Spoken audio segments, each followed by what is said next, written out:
Good evening, everybody. Thank you very much for joining this, our third in a series of 4 talks, which we've been holding throughout March. We're going to have another fascinating evening from some of the world's top experts in a field which I think most of us knew absolutely nothing this time last year. And now we know a tiny, tiny bit, and they're going to very generously open a window for us into the work that they have all been doing. We've got research, we've got data, we've got tech, we've got venture capital coming together tonight to talk all things modern medicine and what we've learnt from COVID and what we're learning from COVID. I think I'm going to pass over now to John. Sorry, John, before I do that, actually, I wanted to read a little bit from everybody's biog so that you would know a little bit about the extraordinary work that these people have been doing. Firstly, I'd like to introduce David Aanensen. David, perhaps if you could just raise your hand so that people could see who you were. Thank you.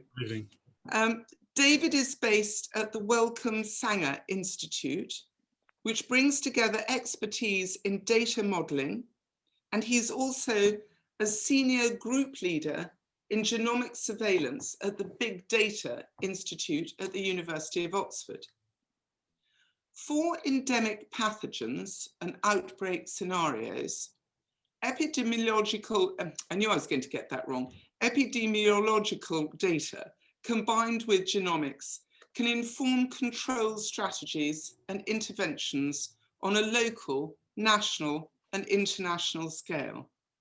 I think this can be incredibly challenging to do, but it's crucial for decision-making and for action. Working with major public health agencies, such as the US CDC, the European CDC, Public Health England, and the WHO, systems are utilised to interpret and aid decision-making for infection control. David's also director of the NIHR-funded Global Health Research Unit on global surveillance. Genomic surveillance. Chris Hollowood. Chris, if you'd like to raise your hand, thank you so much. Chris is the Chief Investment Officer of the Syncona Investment Management. Chris is currently chairman at 4 Syncona companies.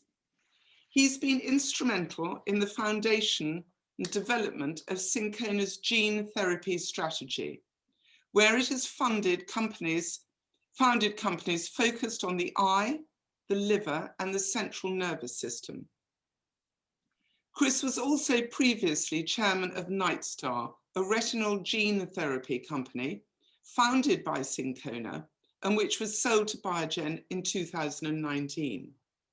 He holds a degree in natural sciences and a PhD in organic chemistry, both from the University of Cambridge, and his father was in the RAF, so perfect fit for SWV.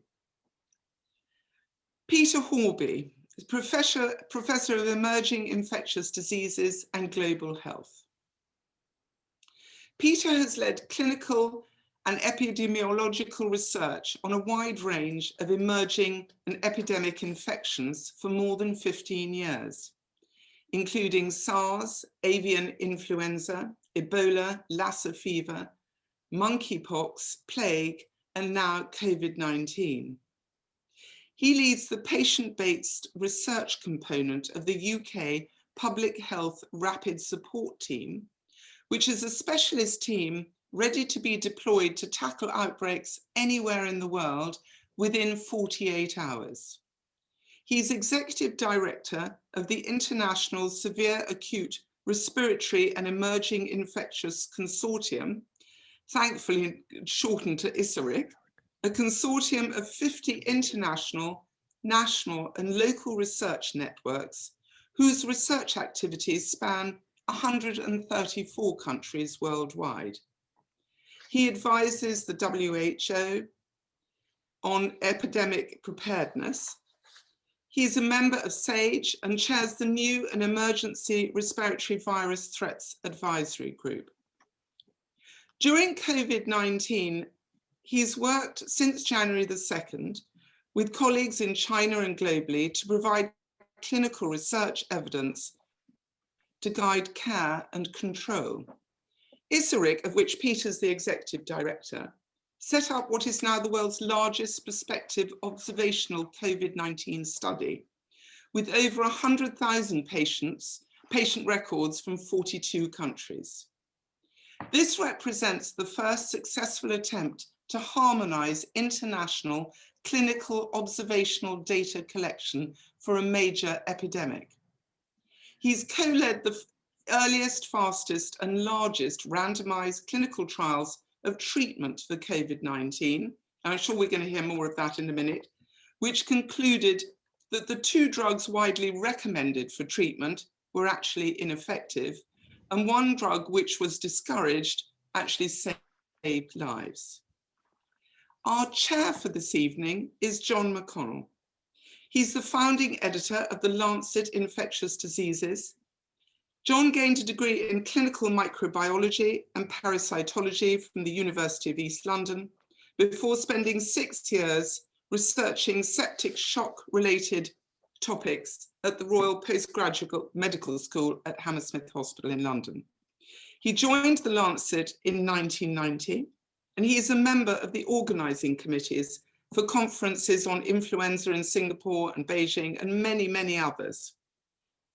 He's also an expert commentator on BBC, ITV, Channel 4, Al Jazeera, CNN. And in 2011, he was awarded a fellowship of the Royal College of Physicians of Edinburgh. Can I just ask all of you who've joined the call, if you have questions during the talks, if you could possibly use the Q&A button at the bottom right-hand side, that'd be very kind, and then I'll feed the questions in. John, I'm going to pass it over to you. Great, thank you, Julie. Thank you for that introduction. Perhaps I could just ask the speakers to tell us a little bit about what you've been doing over the past year or so. David, can I start with you? Absolutely, thanks very much. Firstly, it's a real honour to be surrounded by such prestigious researchers and people in this talk. So thanks for the invitation.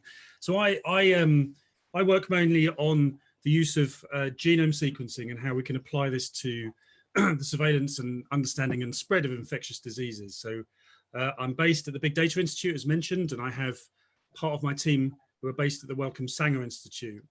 And we have kind of 2 real foci of our work. One is, how do we develop data tools and data systems to handle the very large amounts of information that comes from genome sequencing pathogens?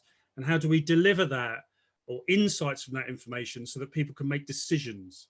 So one of the things that my team works on is antimicrobial resistance, and we have done for many years. So there are bacterial pathogens that are all around us. And if we can collect samples from individuals who are healthy and well, and then we sequence the genomes of the pathogens that we have, this is reading off their genetic code, so ACTG, etc., up to the entire length. One of the things we can do is we can compare all of the samples that we take from everybody and build a big family tree of which ones are more related to which other ones. In that way, we can start to look at questions such as who has infected who. So if the sequence of the bug that I have is identical to the sequence of the bug that one of you have, it's possible that we may have kind of spread it in that respect. So these are the kind of very basic questions that we can start to ask. Similarly, we can also look at what genes are present in the genome of the pathogens. So we can predict, for example, could I possibly use this treatment, or is this treatment going to be ineffective? And one of the things my team focuses on is how do we bring all of that information together with other epidemiological data about the individual that hosts that particular bug, age, sex, you know, how ill are they, etc., to try and deliver pieces of information that could be used to prevent the spread or do better infection control. So about a year ago, I was approached to become part of a UK consortium that was focused on sequencing SARS-CoV-2. It's called the COVID Genomics UK Consortium. And this was a group of academic institutes, hospitals, including the Wellcome Sanger Institute, led by the University of Cambridge, to try and really ramp up the use of this technology and data to try and really get on top of what was happening within SARS-CoV-2. And this involved samples being sent to sequencing centers across the country, sequences being generated, these huge big family trees being produced of all the genomes that have been sequenced, and then attempts to try and answer questions. So this time last year, we knew virtually nothing about the biology of the virus because it hadn't been seen before. But we can use this kind of genomic information to study how the bug evolves, how the virus evolves. You know, how does the virus evolve as a whole? How do parts of the virus evolve? So parts of the virus that might code for proteins on the cell surface that might be the targets of vaccines. And this is something that I think Peter will clearly explain much more elegantly. But we can use the changes that we observe in the evolution of the viruses over time and the geographic locations of where the viruses are over time to try and understand how the thing spreads and how we can possibly stop it. Now, I'm pretty sure everybody is aware of new lineages, variants of concern, that are essentially branches on this big family tree that are produced from doing all the genome sequencing that may or may not have a biological difference to the rest of the family tree. So they're all SARS-CoV-2, but there are some that we need to understand a little bit better about whether they may well, for example, be more transmissible or may well evade some of our therapeutics.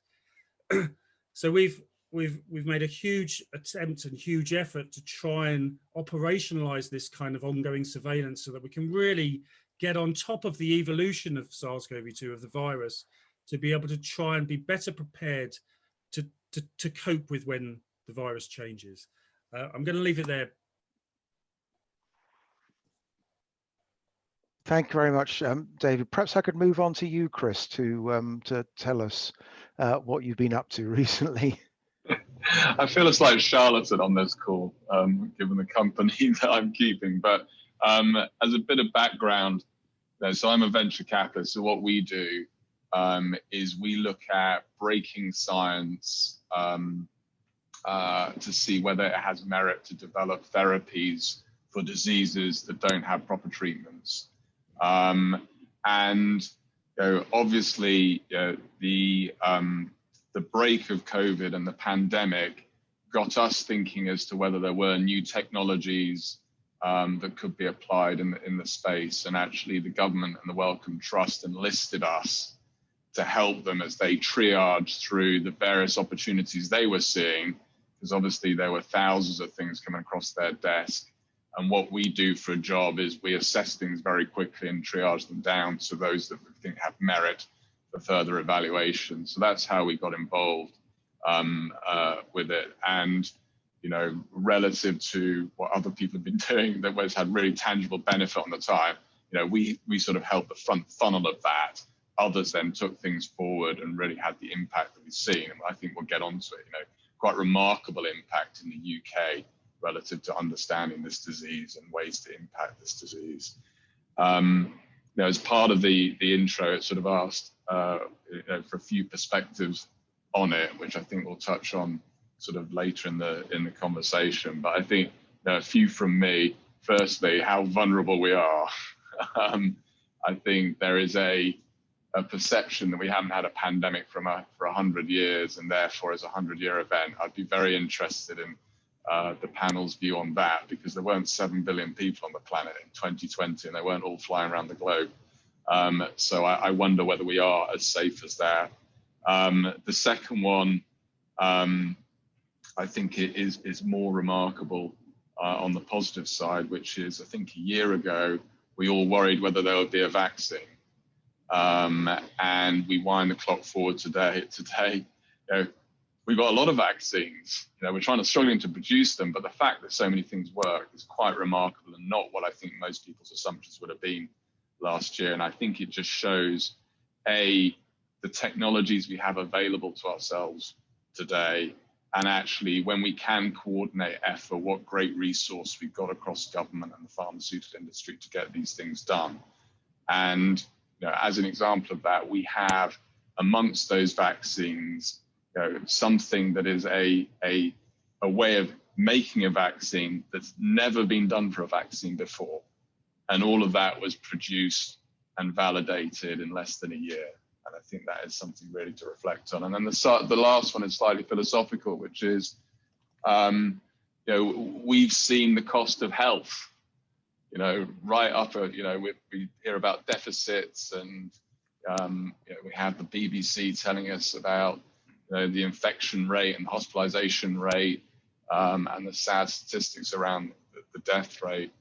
And I think it's really been brought home to us, that society makes choices in these areas. And I think there's an unsaid part of this story which will emerge over the next 12 to 18 months as we understand what's happened to things like cancer therapy during the pandemic, and the fact that I think people were resistant to going to get diagnosed and probably got caught on average later.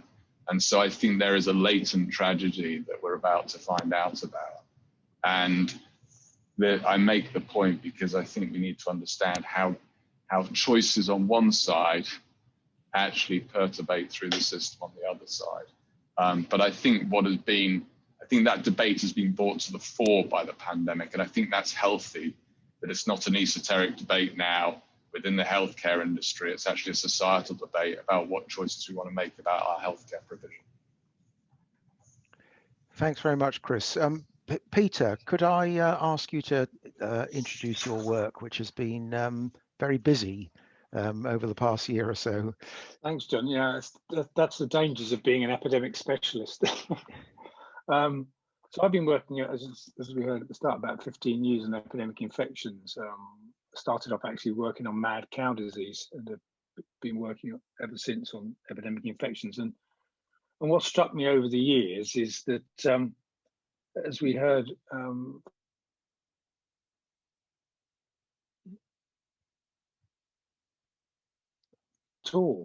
look at something like Ebola. I went to West Africa in 2014 for the West Africa crisis. The death rate was exactly the same as when the disease was discovered 40 years ago. It was 80%. The healthcare setting was exactly the same. There were no new drugs. And if you look at Lassa fever, which is an endemic viral hemorrhagic fever in West Africa, the death rate is exactly the same as it was discovered 30, 40 years ago. And they're using one drug, which is rubbish, hasn't been proven to work, and there's no other drugs there. There's a real failure of doing proper clinical research, and there's a failure of the research and development and manufacturing pipelines to serve these people. What became clear to me was that, we've all talked about evidence-based medicine. It's improved all our lives, but it hasn't improved the lives of the most vulnerable. And so that needed to change. And I started out looking at why that wasn't happening. And it's really because the clinical trial landscape for new treatments is really not fit for purpose for these type of diseases. I mean, there's multiple problems, but one of the big problems is, one estimate is that from laboratory to licensure takes about 12 years for a new drug, and it costs about $1 billion. We don't have 12 years with epidemic infections. We don't have 12 months. We don't even have 12 weeks. Most epidemics are over in 12 weeks. And we don't have $1 billion sitting in the bank. When I've been trying to get money for epidemic preparedness, I struggle to get a couple of $100,000 from people. And yet we've seen the cost is in the billions, over a week or a month. It's huge. So what we've been trying to do is to change that, to get really new paradigms for testing drugs. And so what we did two things. One is we set up an observational database that was free access throughout the world, and we managed it for free. And the database that Julie mentioned at the start is now 350,000. So we've got data on 350,000 cases across 50 countries, which we've done on a shoestring. And then we started the recovery trial in the UK. So we did trials in Wuhan from 2nd of January of drugs, but because the Chinese authorities were very effective in controlling the outbreak in Wuhan, we didn't have sufficient number of patients in those trials. So when the pandemic hit Europe, we started up the recovery trial in the UK. And, you know, we spoke to the CMO on, I think it was the 10th of March last year, and he gave us the green light to go ahead. We wrote the protocol in 2 days, we had approvals in 8 days, and we had the first patient in the trial in 9 days. We had 1,000 patients in 2 weeks, and we've now got 39,000 patients. We answered 3 therapeutic questions in the first 100 days, and we've changed practice from changing the way the trials were done. The recovery trial is simple. It's very quick. It takes 5 minutes to randomize a patient. It's embedded in clinical care, and we use a lot of data linkage so that we reduce the pressure on the frontline staff. And really, I think what we've seen is a change in the way the trial's been done. It's part of routine care. Patients are part of the team. 1 in 10 patients in the UK are enrolled in the trial, and it's been probably the most informative trial in the world, and I think has really had a huge benefit. And so what we want to do is to take that legacy, you know, and change the way that drugs are evaluated so that we can find answers quicker and save more people from ill health and death. Thanks, John. Thank you. So I'll come to you straight away with a question, Peter. So with this experience of fast tracking trials, can that be applied in other areas? I mean, one of my concerns is antibiotic development, and just how incredibly slow and inefficient antibiotic the development process for new antibiotics is. Is there anything that we've learned from the discovery trial process that can be applied to development of new therapeutics?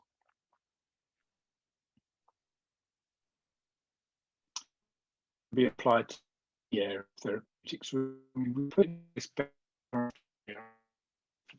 therapeutics way along the matters, randomizing a large number of patients and collecting clinically important outcomes. A lot of studies, you know, in the pharmaceutical industry are high complex and they're looking at biomarkers, whereas actually what the concentration rhubarb in there, whether they get home quick or whether they die or not, or rest time. Oh, right. Well, we've lost Peter temporarily. I hope he's back. Sorry, I'm back. Hello. You got me. Sorry, we lost you there for a sorry. moment. Yeah, I think we need to sort of look at how we can embed clinical trials in the routine clinical service. So it's done routinely and at scale, and we'll get answers much faster, and it'll be much more efficient than the current model. Mm-hmm. Chris, could I turn to you and just thinking about investment? I mean, it's fascinating the amount of money that suddenly becomes available in the face of a public health crisis, which is affecting everybody in the world, and particularly people in high income countries. And it's also interesting how quickly vaccines were developed when they had a guaranteed market. Although that wasn't universal. I mean, the Pfizer vaccine was developed without government money. Again, thinking about sort of slightly more intractable diseases, what can we apply there about investment? What we've learned about how investment can be used to develop drugs, diagnostics against more chronic diseases. Yeah, I mean, it's an interesting conundrum. You know, as we all know, you just got to see how much money is getting added to deficits and do some math to say that if I develop a drug and I can bring a 10% reduction in that, and call that my market. There's a huge capitalist incentive to invest in that, and that's what you saw. And it was fueled even further by the economic crisis, collapsing interest rates that meant central banks were printing money, and that money had nowhere to go. And so it went to life science companies like Moderna that were developing vaccines. So there's this cycle, both economic and healthcare crisis cycle that fed all of that. And it was quite remarkable. So there's 2 points to pivot off that. One is, what happens if it's not that big a deal? If it's a smaller number of patients, it's not causing such an economic crisis. And unfortunately, if there is not an economic return, then private sector money will not follow. So there does need to be a component of that. The argument that things will be better in the future, I think, is massively supported by the fact that we made huge strides in manufacturing complex therapies. And if you take Oxford Biomedica, that is one of the sites that's manufacturing the AstraZeneca vaccine, that went from 0 to 100 people. It commissioned 50% of its manufacturing capacity to develop it, and it had that all up and running and going in less than a year.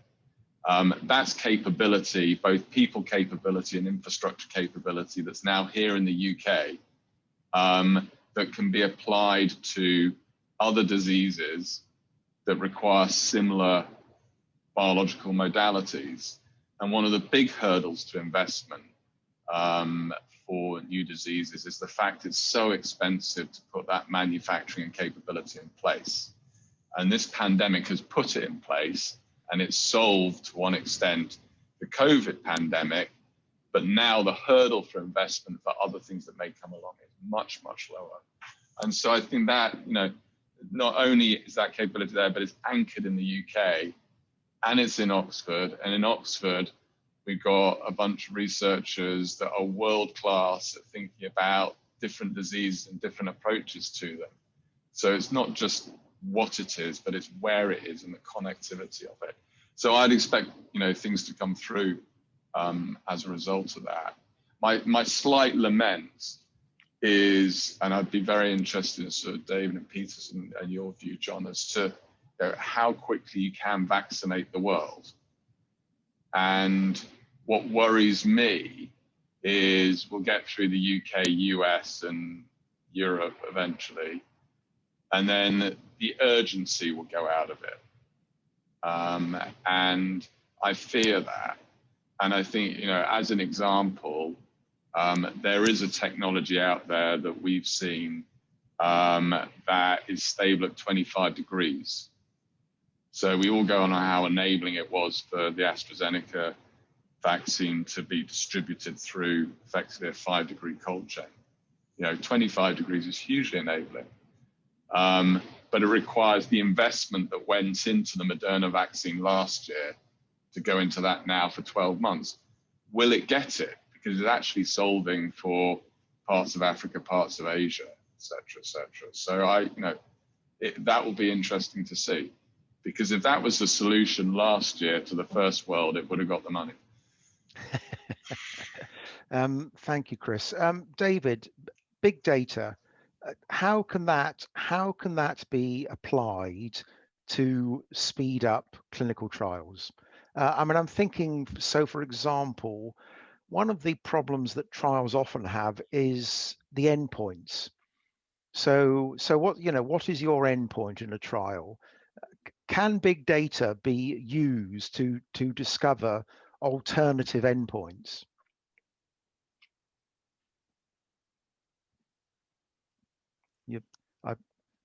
You're on mute still. Okay, sorry about that.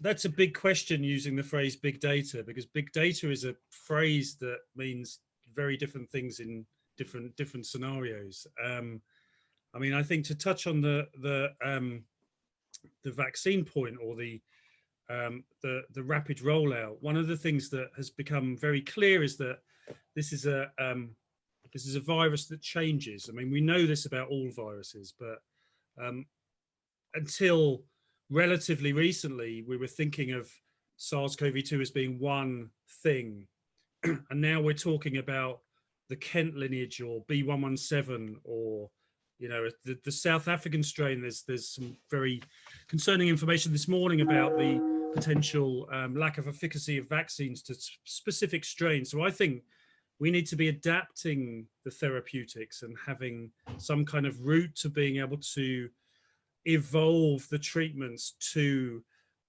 the pathogens as they move forward. Now, this is becoming more pertinent within SARS-CoV-2, of course, but this is applicable for many other infectious disease paradigms that maybe aren't things that we can clear.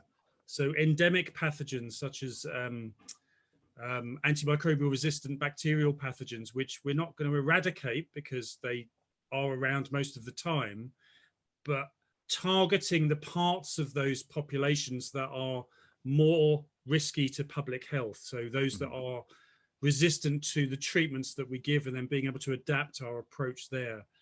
And I think one of the key aspects, both for SARS-CoV-2, viral pathogens, as well as bacterial, better data quality, better surveillance, better understanding of where the variants are. So currently we have a pretty good understanding across the UK.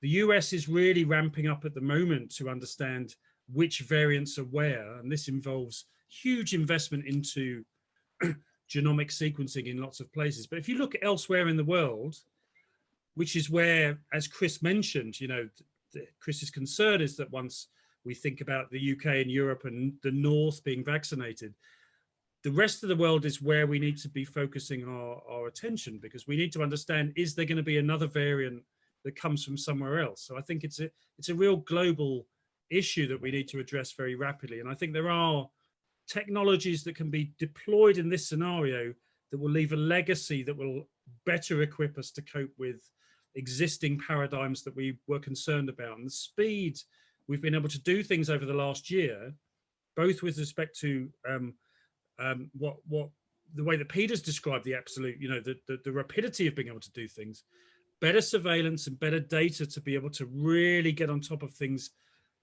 as soon as they emerge. But looking towards the real future, can we start to predict things? But yeah.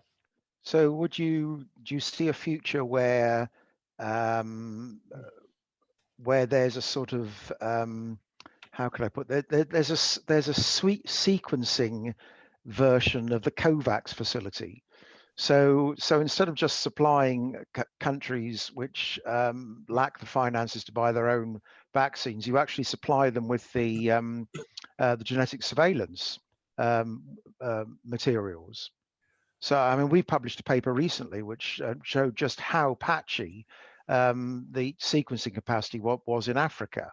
And clearly, if that's going to be one of the last places where vaccines will be rolled out, and I think it is, then the potential for emergence of new variants must be considerable. And as you've just said, we will need to find some way to stay on top of that.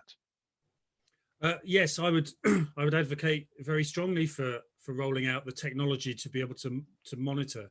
There are efforts from organizations such as the Gates Foundation and Wellcome, who have done incredible things about rolling out this technology, but I think it's not quite enough. I think we need to understand much more rapidly which types of the virus are where, and then to be able to adapt both the trials but also the therapeutics. Because, for example, if a variant emerges that evades one of the current vaccine formulations and is found in a country, and it's not really much use rolling that vaccine out in that location.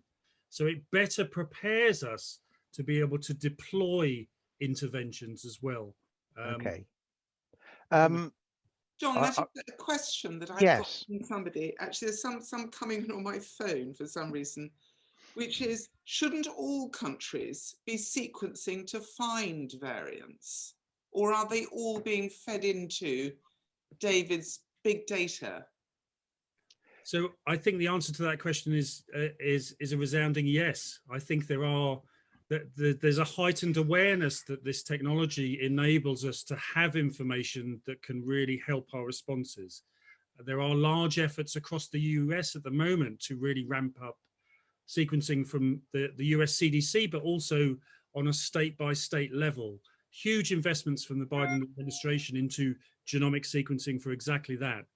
That's the US. The UK's doing okay. Europe is, patchy in places. Lots of places are doing very well. But look outside of the global north. I think there needs to be huge investment to do that, and it will be for global good. Peter, can I come back to you? As therapeutics have been mentioned, that there's a striking contrast between the speed at which vaccines have been developed there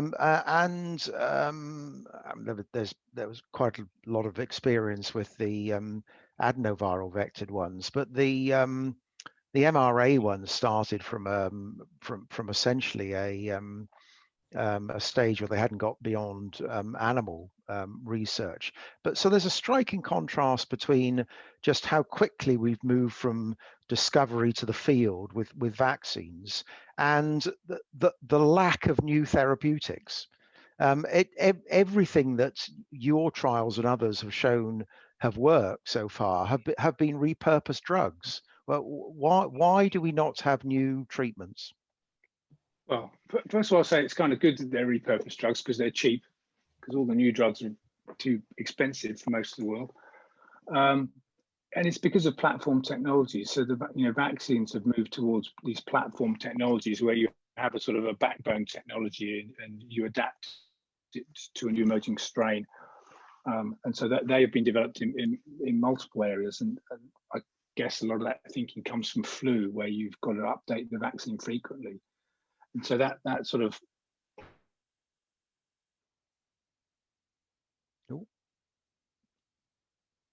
in treatments. And so, for example, artificial antibodies have been shown to work in Ebola, and some of the promising drugs now are artificial antibodies for COVID-19.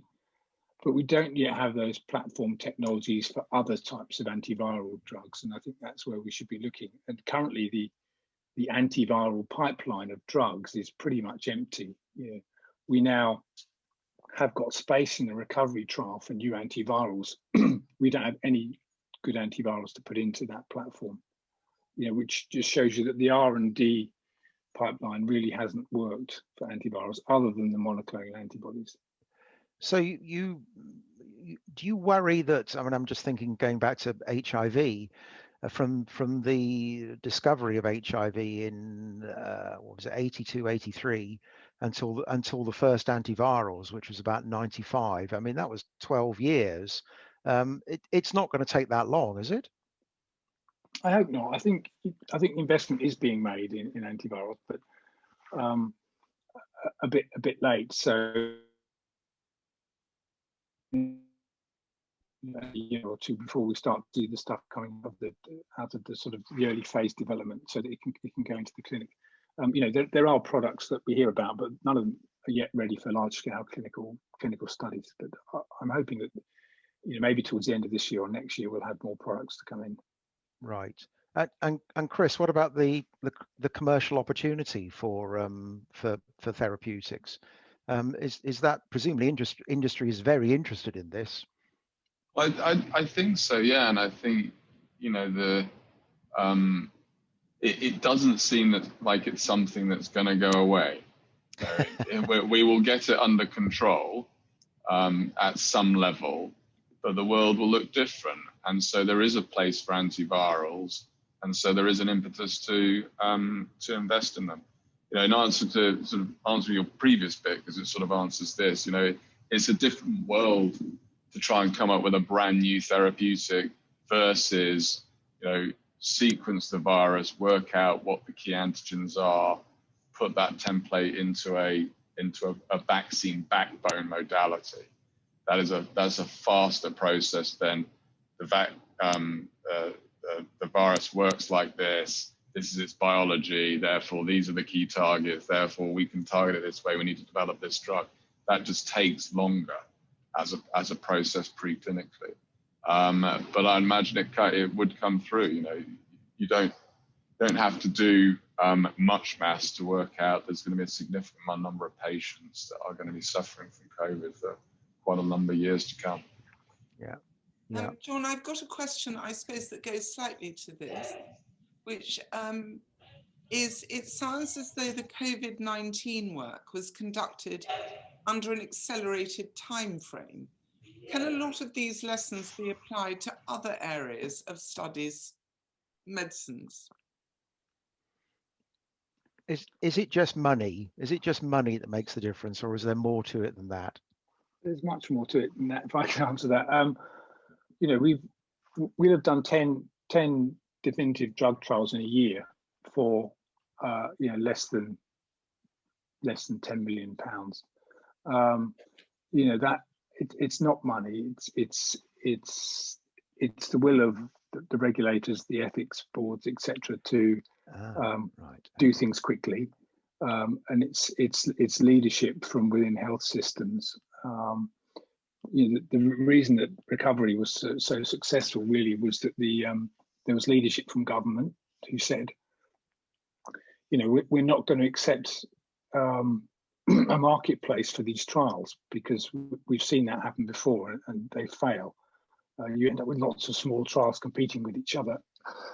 We want to manage this and have a few platforms that we know will deliver. And then the NHS saying to healthcare staff, we don't want you using drugs off-label, giving them out without any evidence. We want you to put them into trials.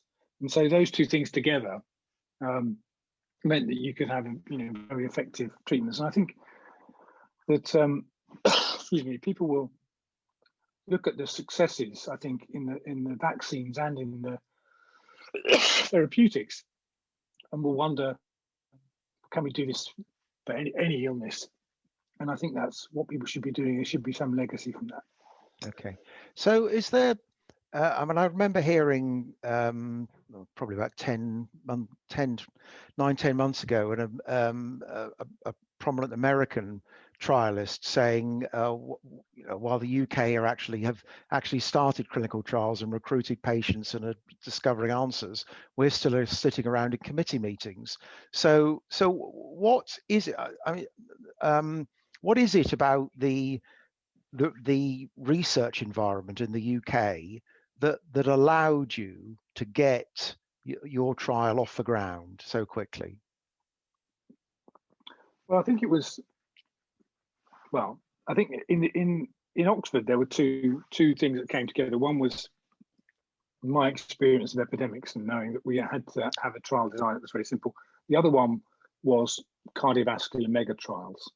You know, these were the trials that were run on statins, aspirin, clot busters for strokes and heart attack. The mega trials of the 80s, which were very simple, very large, with very clear endpoints, heart attack, death. And we put those two things together and came up with a very pragmatic, large-scale trial. And that, when that was presented to a system that was really receptive to that under a state of emergency, in a sense, then that's really worked. So I don't think there's any magic in it, and we need to learn, you know, how to change things so that we can do that in other areas. I've got another question, John, for you, which is, what has been discovered about the various repurposed drugs? Were we in the developed world slower to try these existing drugs than countries which needed cheaper, effective treatments? One question. And the other question, which I guess tags onto this, is, can you say something about ivermectin as a treatment? It seems very cheap to use, and we know that India is using it. Can you say something about that, please? Peter, that sounds like your question. It does, I'm afraid. Yeah. So actually, you know, a lot of countries were using repurposed drugs. So these are drugs that are in the pharmacy cabinet already, and you can use them. But actually, it was the UK that tested them properly. So we were the country that discovered that dexamethasone, super cheap drug available in every pharmacy in the world, worked, and that hydroxychloroquine, a drug that's been widely used throughout the world and was touted by, President Trump and others, and another drug, an anti-HIV drug, didn't work. And so we changed clinical practice around the world from the UK, and so the developing countries were using these drugs, but they weren't doing the trials, and I think there's a lesson there. Ivermectin's interesting. It is a cheap, safe drug, but actually the data are pretty ropey, to be honest. I mean, I know that there are some websites that promote the data, but if you dig into it, there's not really a good reason to believe it would work mechanistically or in the laboratory. And then if you look at the quality of the clinical trial data that's reported, it's actually very poor, very unclear methods and very poor methods. And so there isn't a strong case for testing that. There are better candidates now to be tested. And you're not considering adding it to recovery? No. Okay. No, we did consider it, but it was rejected. Yeah. Ah, right. Okay. Well, that's interesting. That's very interesting. Can I just ask before we move on to another one of the questions that's come in?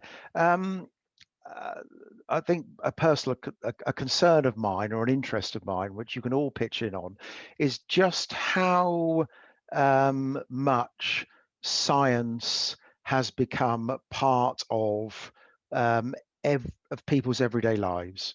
And you've only got to go on Twitter to see a panoply of armchair epidemiologists who knew nothing about infectious diseases until 12 months ago. So on the one hand, you have it's a struggle to combat that disinformation, but on the other hand, isn't it fantastic that there is now a receptive audience for science, which there wasn't before? Can you tell me your feelings on that, or is it just all too much noise and not enough signal? David, I'll come to you first. Yeah. I think it's clearly a bit of both. I mean, you have to kind of have time to get on and work rather than following social media all the time. I mean, it's interesting because it's not just armchair epidemiologists, but actually across the scientific community, it's been a really fascinating process to see the ups and downs and the people emerging and people kind of stepping back from various things. I mean, I think it's from a personal point of view, being around infectious diseases and genomics and modeling, etc. The fact that my mother now understands the reproductive number very well and knows what a lineage is and can describe to me on a genetic basis what a lineage is, I think is fantastic. It's really great to see. But it also, there's also misinformation that gets around, and that's a separate issue. I mean, you just have to keep your head down and try and ignore the misinformation, right? Chris, drug companies get maligned all the time. Their motives for investment get maligned all the time. What's your take on that? I think, like all industries, there are examples of that definitely being the case, but I don't think we should not recognize that most people that work in that industry do it because they want to bring therapies to patients and are very motivated by that.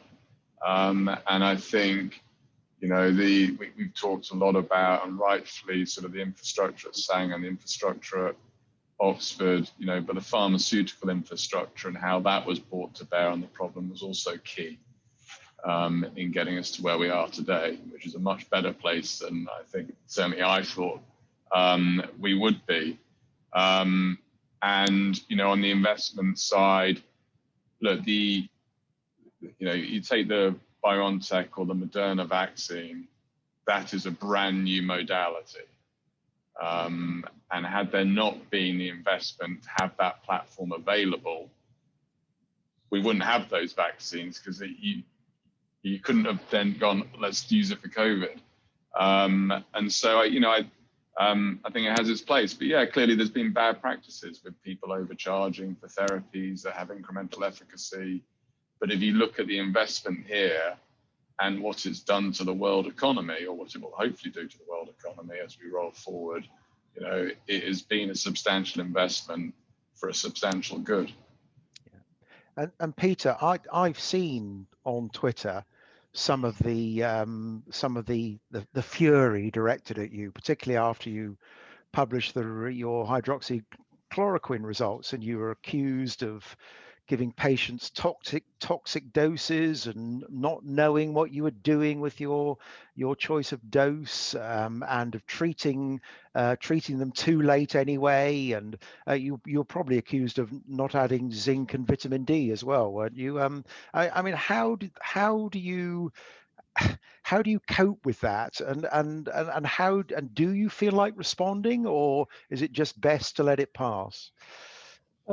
Yeah, there's been some real vitriol. We've been called the COVID clowns and all sorts of crazy things. I've got some nice slides of all the stuff that's come in. I've got a drawer this side full of hate mail, accusing me of being a murderer because I did give something, and a murderer because I didn't give something else. But I have got another drawer that's full of love letters, which I probably don't deserve either. Because I'm just part of a big trial machine. I do look at it more out of amusement than anything else, but don't take it seriously, because it is a very sort of warped part of the sort of social structure, isn't it? And it's a bubble, and people who and some, for example, I tweeted once about equity in drug access. And there were only 3 replies, and all of them were nasty. And the tweet was about equity in drug supply. One of them accused me of being racist because the person in the cartoon was black, and actually the person who sent me the cartoon was black. And one of them said, "Oh, what do you know about equity? You're an overpaid academic." It was just so. I try to keep off Twitter because it's not a helpful forum sometimes. Yeah. But is there an upside in public engagement? I think you have to, as we've said, that people understand R, and I think you've got to you do have to engage in the right way, but obviously, responding to Twitter trolls is actually just amplifying their message. But you do need to engage. Yeah, absolutely. Gilly, have we got some more questions?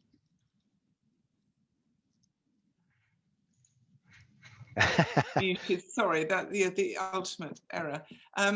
One is that we seem to be firefighting SARS, and actually should some countries be changing what they do, like having live animal markets? Would that make a difference?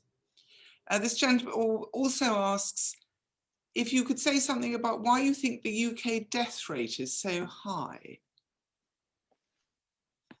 One other question I've got, which is, what do you think the next crisis is that's coming our way? There's 3 questions in. David, what does genomics tell us about where SARS-CoV-2 came from in the first place? Did it come from an animal market in Wuhan? I think the current thinking is that it was a zoonotic transmission, so it came from animals. I'm not sure what the latest is about the specific market in Wuhan, but I would point people towards Eddie Holmes and some of the work that he's putting out at the moment. Peter, you may have a much more informed viewpoint of exactly where this may well have emerged from. I think to touch on the question of the next crisis, I do think that we have a looming issue around antimicrobial resistance that I think everybody. Wellcome published a very interesting landscape analysis of sort of fatigue around certain infectious diseases, and there's been lots of publications and studies on the impact of COVID for things like neglected tropical diseases, HIV research, etc., etc. So I think AMR is certainly something that we need to learn from what we've done over the last year. But yeah, I'll leave it at that.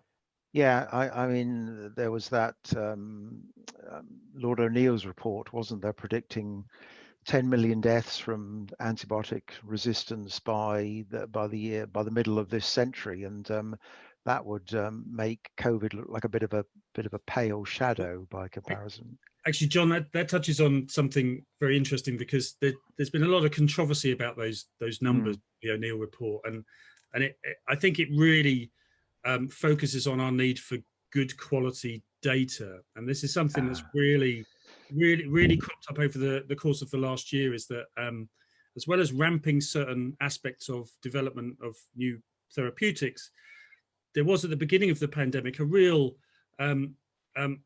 want and an effort to kind of move around some of the data governance issues to be able to link real-time clinical information up to genomic sequencing, et cetera, to really understand, you know, which portions of the population are being affected by specific parts of the SARS-CoV-2 population. And I think good quality, increasingly good quality data that can help inform both trials but also surveillance efforts is something that I think needs to be a legacy of what we're doing at the moment. And do those data tell us anything about why the UK has had such a high death rate? I mean, is it about our relatively elderly population? Is it about the high number of people with underlying diseases such as diabetes and hypertension? Is it about the ethnic mix of our population? I mean, is there an answer to this question? Because I feel we've been chipping away at this. It became obvious that there were certain very vulnerable populations, particularly the Black and Asian and ethnic minority populations. But to me, it's not yet clear why they are vulnerable. Peter, yeah, do you have a? I think I'm going to take a slight pass at answering that question with definitive yes or no. But I think the answer is probably it's all of those things and other things that we don't know about. You know, I think there are a multitude of factors that we haven't teased apart yet. Peter, do you have a thought on that? Yeah, I mean, I think it's multifactorial, isn't it? It's partly sort of poverty, poor health. It's partly working practices and unable to work at home because you work in the gig economy. It's multi-generational households, overcrowding. It's mistrust in some communities, and there may be biological factors as well. So, you know, so comorbidities, you know, diabetes. So I think it's multifactorial, but a lot of it, you know, points to a very familiar pattern, is that often it's the most underprivileged in society that suffer the most. So there's no single smoking gun which we haven't yet discovered to explain these patterns. I don't think there is or will be. Can I ask a question then? Peter, would that not apply to many countries though? I mean, why would the UK have suffered? I mean, many countries have overcrowding, underprivileged, people with diabetes. Are we actually much worse than other countries on things like that, really? No, I think well, I was talking about, you know, why the death rate's higher in, yes, you know, in certain minority groups, but why it's higher in the UK is a very interesting question that I don't actually know the answer to. I think part of it is demographics. Part of it's demographics. You know, we have an older population, an older, frailer population. Part of it is we had a really bad epidemic in nursing homes that wasn't properly controlled, and so we had a lot of deaths in that population. And I think part of it is also care pathways.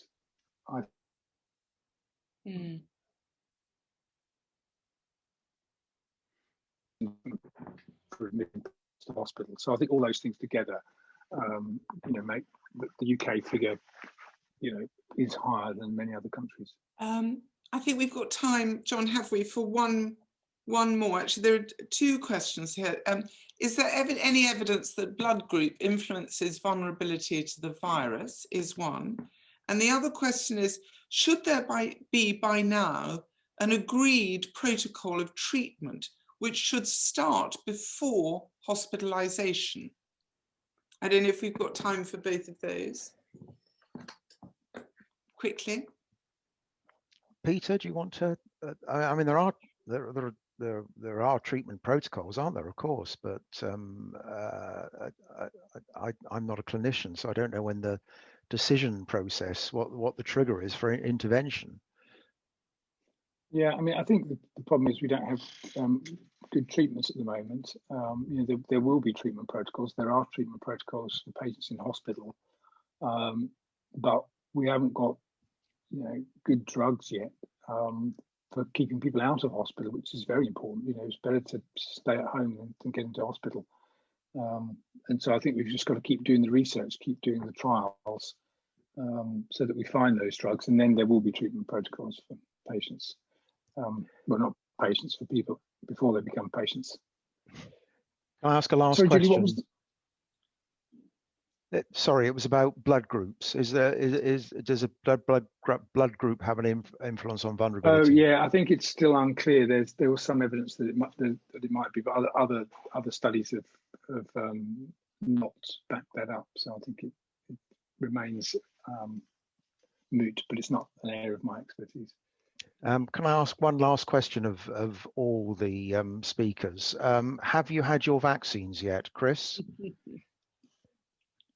I haven't, and there's a younger person in the office that has got his. Very disappointed. I had exactly the same reaction when my wife, who was 10 years younger than me, got hers before me because she had a vulnerability which she won't even admit as a vulnerability. But anyway, David. No, and I'm in the category of the current shortage that's so I'm looking forward to being one of the more vulnerable parts of the population in the next coming months. And Peter, you must have got yours early. I got mine. I'm not sure it was particularly early, but yeah, I got it from. I've had one dose. Yes. Fantastic. I'd like to thank you all enormously. I know how incredibly busy you are, particularly at the moment. So I would like to thank you on behalf of SWV for giving your time. We've had a fascinating evening. I hope you've all enjoyed meeting each other, because I think you didn't know each other before. And thank you very much. And for everybody who's watching, the talk will appear on our website for a short period of time, I think from this weekend. And I think we're going to finish the talk tonight with a message from Nick Carter, Chief of the Defence Staff, who is our patron. And it lasts, I think it's a video that lasts for 2 minutes. So thank you all very, very much indeed. Welcome. We've got some tremendous talks over the course of the month of March, which I hope you all enjoy. I'm the patron of this great charity supporting wounded veterans. The reason I think it's a great charity is I think it provides a very personal, special service to our veterans. Because it's small, it's able to do that in that very personal way. And I also think it's a very imaginative charity. And I hope that in enjoying the talks during the course of March, you'll also think hard about giving generously to our charity. And in particular to our Pioneer Fund, which has been set up for very innovative reasons, hence the name Pioneer. What it's seeking to do is to provide MDMA-assisted psychotherapy to those who are suffering from severe PTSD. This is a very imaginative initiative. It's one that is quite cutting edge. I often say that winning on the battlefield requires courage and innovation. And indeed, defeating PTSD also requires courage and innovation. And that's why I commend this Pioneer Fund to you. And I very much hope that in enjoying the talks, you will give generously. Thank you very much.